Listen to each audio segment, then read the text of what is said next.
Okay, so somebody wrote in with a question, and they were saying, in the Vajrasattva purification, when we're doing the body purification, that there's the line that says afflictions caused by spirits appear in the form of scorpions, snakes, frogs, and crabs. And so this person's asking, why is that a physical obscuration? And does it mean that spirits affect us even though we're not aware of it? Or does it mean that we have an incorrect perception, or what? Okay, so what this means from a Tibetan viewpoint, well, again, it depends on which Tibetan you're talking with. His Holiness is a little bit different than most people. But many of the Tibetans, because the universe is populated also by beings that we can't see in other realms, which we do accept. Then a lot of times when people get sick, physically or sometimes even mentally, they say it's due to a spirit affliction. In other words, a spirit is making the person sick, or a naga is making a person sick, something like that. And so they're saying that when you're purifying with Vajrasattva, any kind of sickness that you have that are caused by these other beings who are, causing problems to you, you imagine that they appear in the form of crabs and scorpions and these disgusting kind of things, and that all leaves you. You don't imagine that those animals are inside of your body. You imagine that when the stuff leaves, it leaves in that form. So you only visualize that stuff as once it's outside. Okay, but His Holiness says that many of the things that Tibetans attribute to spirit harm aren't caused by spirits at all, that it's merely people's superstition. So personally speaking, I think we need kind of a middle way here. I think, which is what His Holiness is advocating, in that yes, there are beings, other beings, and we have created the karma before to be harmed by them, just as we've created the karma for human beings to harm us.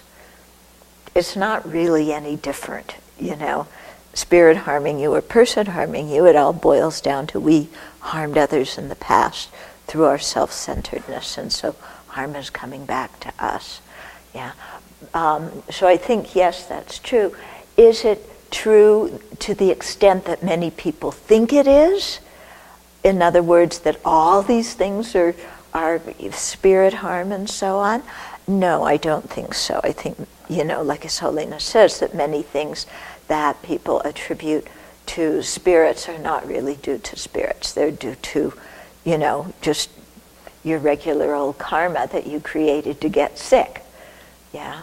So it doesn't really matter. The point is, when we're sick, it's all due to it's our own negative actions before. Yeah. Having said that, sometimes it can be helpful when people are sick to do pujas. Sometimes if it's caused by a spirit, then the puja can help that. The spirit kind of doesn't like it and it leaves. Other times what you do when somebody's sick and you do puja is that you're creating some merit, which will, and you're also doing some purification. So the negative karma that could ripen in continuing to be sick is purified, or you create the merit to get the kind of good medicine that you need to be cured quickly in the future. Yeah, karma that's already ripened, you can't purify. So if it's already ripened, you don't purify the cause that made you sick, because that cause that made you sick, you're already sick.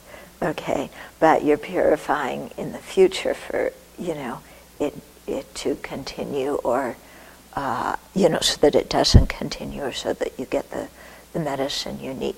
So that's why when you're sick, it's very helpful to do practice, which is why it's so funny when we're sick, what we don't do is practice. Oh, I don't feel well. I'm sick, lie in bed, take refuge in our bed, take refuge, however we usually do it.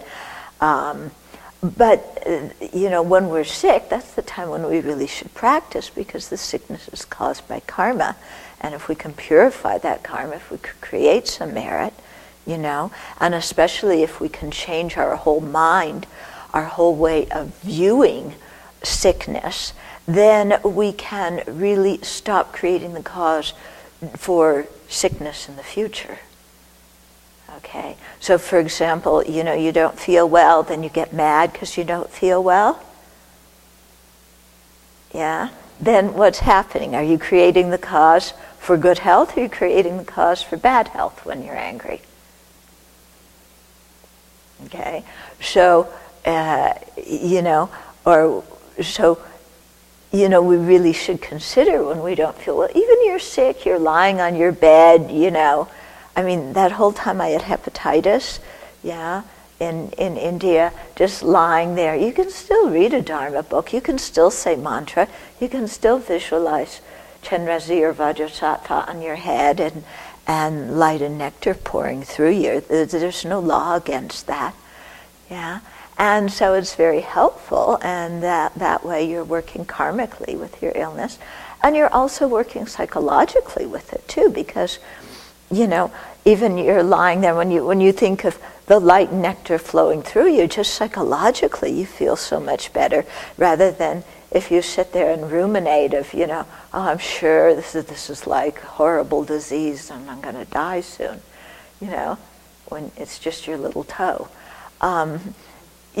So to really consider using our practice to help us when we don't feel well. Yeah. So don't get it in your head that, I'm really sick, so I have to sit up in perfect meditation position, otherwise I can't meditate. No, you just do your practice however you can and work with your mind, and it's really, really beneficial that way. But I would like to say that, sometimes, if we don't behave properly, then we can offend some of these non-living beings that are around. Because, I had always heard for a long time, that Nagas, they like their environment very clean. And so they often live by sources of water or in trees or whatever. And so they say don't pee around that or throw dirty stuff around trees and water and places where Nagas could be. So I remember one time when I was at one retreat center, and the first night I was there, my cabin was quite far away from the bathroom. So in the middle of the night, I just went, there was a tree, so I peed on the tree, by the tree. So, and then the next morning I woke up and there was like a lump here, And this is exactly what they say Nagas do, It's like you dirty their place and then they make some kind of lump or, skin thing or whatever. So I said, okay. Gee, I'm not going to do that again. I don't, And so then I started having a little bucket, and I peed in the bucket and dumped it in the toilet in the morning. But I learned my lesson, which is also why here, when people go out to work in the forest, we ask them not to pee, but to really keep the place very clean, And as a rule, just everywhere around here, to try and keep our environment clean. It's good for the non-living beings and for the living beings. I mean, it's good for the humans and the non-humans.